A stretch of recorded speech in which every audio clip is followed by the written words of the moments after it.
Hello दोस्तों, TMR संस्कृति विद्यापीठ में आपका स्वागत है। जैसा कि हम लोग पिछले क्लास में क्लास 10 का NCERT का क्वेश्चन नंबर 4 को देखे थे, जिसमें 3m या 3m+1 के रूप का कोई भी धनात्मक पूर्णांक को वर्ग के रूप में निकाल सकते थे। आज हम लोग घन के रूप में निकालेंगे कि यूक्लिड विभाजन प्रमेय का प्रयोग करके दर्शाइए कि धनात्मक पूर्णांक का घन 9m या 9m+1 या फिर 9m+8 के रूप का होता है। तो सबसे पहले वही माना कि ये कोई धनात्मक पूर्णांक है। इसमें भाजक को हम b माने, क्योंकि अगर 3 का हमको इसको अगर हम 9 के रूप में लाना चाहते हैं तो 3 को 9 के रूप में हम जब वर्ग करेंगे तो निकल सकता है। तो इसलिए यहाँ m को b को 3 नहीं मान करके 9 नहीं मान करके हम लोग 3 ले रहे हैं। तो जब भाजक हमारा 3 होगा तो शेषफल ऑब्वियसली है कि 0, 1 एंड 2 होगा, क्योंकि शेषफल का मान हमेशा 0 के बराबर या 0 से बड़ा होता है, साथ ही साथ b से छोटा होता है। तो इसलिए जब 3 है तो इसका शेषफल 0, 1 एंड 2 होगा।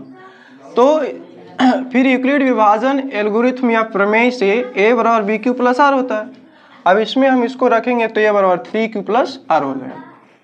अब बारी बारी से हम लोग केस 1 में, यानी कि जब हम r का मान 0 डालते हैं तो a बराबर 3q प्लस 0।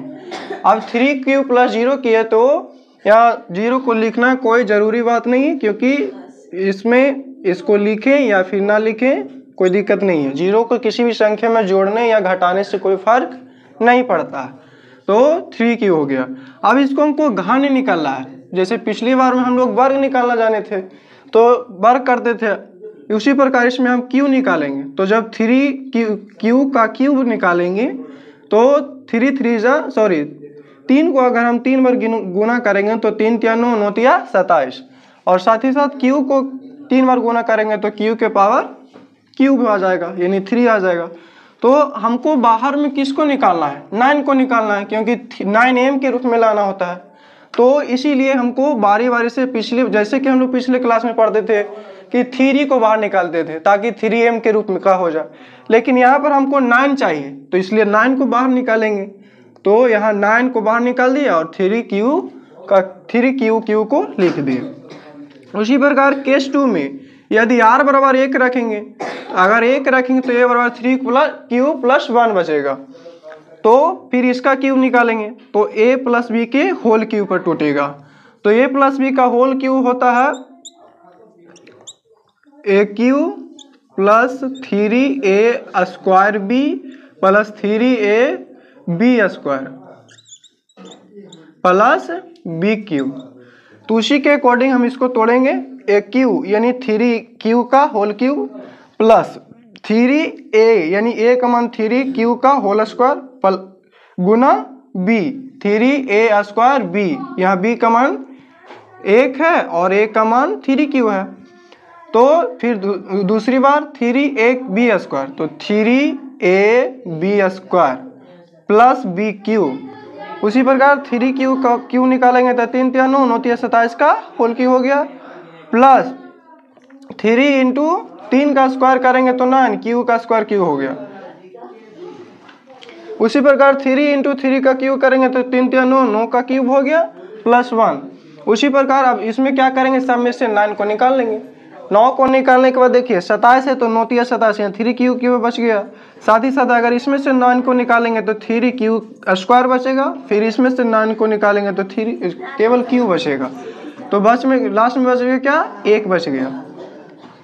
अब उसी प्रकार केस 3 को देखेंगे। केस 3 में अगर r का मान हम 2 रखते हैं तो 2 रखने पर a का मान 3q प्लस 2 बचेगा। अब इसका होल क्यू निकालेंगे, यानी a प्लस b के होल क्यू पर यह भी टूटेगा।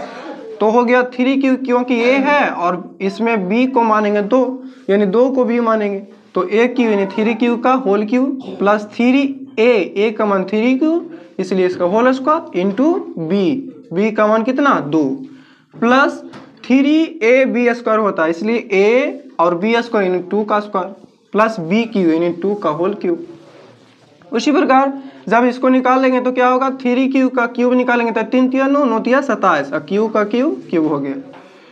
प्लस 3ab² है, यानी 3 का स्क्वायर करेंगे तो 9 और q का स्क्वायर करेंगे तो q, और 2 है तो इसको लिख ही देंगे 3 इंटू क्यू, इसको हम गुना किए तो 3 के 9 क्यू हो गया, इंटू 2 का स्क्वायर 4 प्लस 2 का अगर क्यूब निकालेंगे तो 2 को 3 बार गुना करने पर 2 दूनी 4, 4 दूनी 8, तो इसलिए यहाँ पर हो जाएगा। अब इसको बाहर निकालेंगे 9, इसमें से टोटल को 9 को बाहर निकालेंगे क्योंकि हमको 9m के रूप में लाना होता है। अरे समझ में, तो इसको हम 9 को बाहर निकालने के लिए हमको सभी में से 9 को निकाल लेंगे, तो यहाँ पर 3q बचेगा, उसका पावर q, उसके बाद इसमें 3 निकालेंगे तो बच गया 3 दूनी 6 q²। उसी प्रकार इसमें से 9 को निकालेंगे तो 4q बचेगा। अब लास्ट में जब प्लस 8 है, अब इसमें क्या करेंगे, देख रहे हैं कि केस 1 में क्या होता है, एक q जब निकाले हैं तो 9m के रूप में हो सकता है। क्यों हो सकता है, क्योंकि जब हम 9 को निकाल दिए हैं तो m के जगह पर इसको हम मान रख सकते हैं, जहाँ m बराबर 3q का q। उसी प्रकार केस 2 देखेंगे, केस 2 में क्या है कि ए क्यू का मान जब निकालें तो 9m प्लस 1 के रूप में हो गया। देखिए इधर 9m प्लस 1 के रूप में 9 है, और m का मान यहाँ पर 3q प्लस 3q² प्लस q, जहाँ m बराबर 3q का होल q प्लस 3q² प्लस केवल q। उसी प्रकार केस 3 में देखें कि इसको हम 9m प्लस 8 के रूप में लिख सकते हैं, a q is equal to 9m plus 8, जहाँ m बराबर 3q का q plus 6q² plus 4q। तो अतः किसी धनात्मक पूर्णांक का घन 9m प्लस 1 या 9m प्लस 8 के रूप का हो सकता है। आई होप क्वेश्चन आपको समझ में आ गया होगा। इसी तरह के रेगुलर वीडियो को देखने के लिए TMR संस्कृति विद्यापीठ को लाइक शेयर सब्सक्राइब करना ना भूलें। मिलेंगे अगले क्लास में। जय हिंद।